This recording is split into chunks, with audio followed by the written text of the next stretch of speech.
हे मूर्ख, जैसे तू बिना ज्ञान के कौवे के भांति काव काव कर रहा है, जा, मैं तुझे श्राप देता हूं, इसी क्षण तू कौवा बन जाए।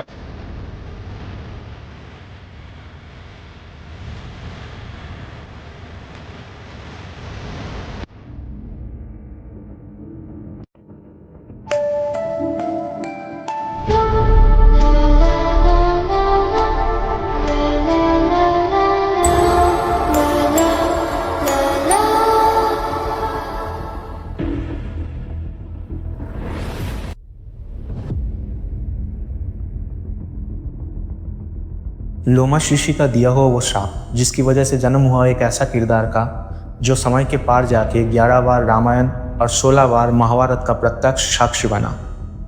टाइम ट्रैवल एक ऐसा कॉन्सेप्ट जिसको एक्सप्लेन करने के लिए आज का मॉडर्न साइंस आइंस्टाइन के द थ्योरी ऑफ रिलेटिविटी जैसे थ्योरी को देते हैं। लेकिन क्या आप जानते हैं, हजारों साल पहले से ही हिंदू धर्म ग्रंथों में एक ऐसा विलक्षण पात्र मौजूद है जो टाइम ट्रैवल करने में सक्षम है, जिसका वर्णन हमें योग वशिष्ठ, श्री रामचरितमानस और वाल्मीकि रामायण जैसे ग्रंथों में मिलता है।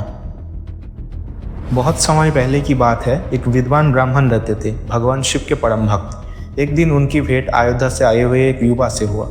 युवक भी शिव भक्त था, लेकिन अहंकार से भरा हुआ। वो ब्राह्मण का शिष्य बनना चाहता था, पर एक विचित्र बात थी कि वो श्री राम से घृणा करता था।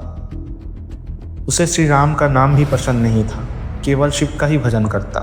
ब्राह्मण ने उसे बड़े प्रेम से समझाया कि बेटा, स्वयं शिव और ब्रह्मा भी श्री राम के चरणों में शीश झुकाते हैं। राम का अपमान तुझे आध्यात्मिक पतन की ओर लेके जाएगा। पर युवक नहीं माना, वो लगातार श्री राम का अपमान करता रहा। एक दिन युवक शिव मंदिर में मंत्रों का जाप कर रहा था। ब्राह्मण वहाँ पे आके पहुँचे, पर युवा इतना अहंकार में डूबा हुआ था कि उसने अपने गुरु तक को नहीं देखा, न प्रणाम किया, न अभिवादन।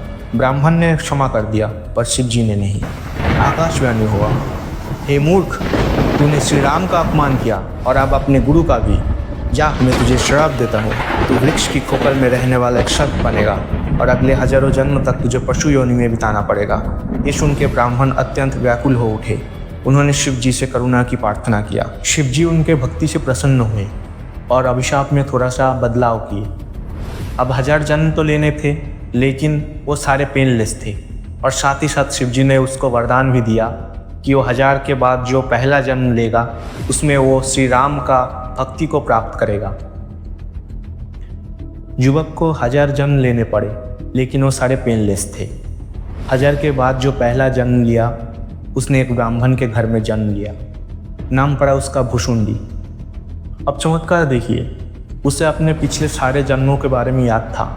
वो जब युवा अवस्था में आए तो गृह त्याग दिया और जंगल में जा के बड़े बड़े ऋषि मुनियों से श्री राम के कथाओं का श्रवण करता। इस तरीके से वो घूमते घूमते पहुँचे एक दिन ऋषि लोमश के पास, जहाँ पे लोमश ऋषि उसको पहले कुछ राम कथा सुनाया।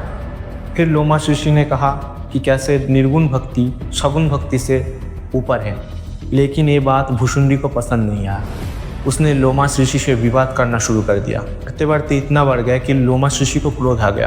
क्रोध में आके लोमश ऋषि ने उसको अभिशाप दे दिया, हे मूर्ख, जैसे तू बिना ज्ञान के कौवे की भांति काव काव कर रहा है, जा, मैं तुझे श्राप देता हूँ, तू इसी क्षण एक कौवा बन जाएगा। फिर जब लोमश ऋषि को अपने श्राप के ऊपर पश्चाताप हुआ, उन्होंने भुशुंडी को अपने पास बुलाया, इच्छा मृत्यु का वरदान दे दिया और साथ में श्री रामचरितमानस का पूरा ज्ञान भी दिया।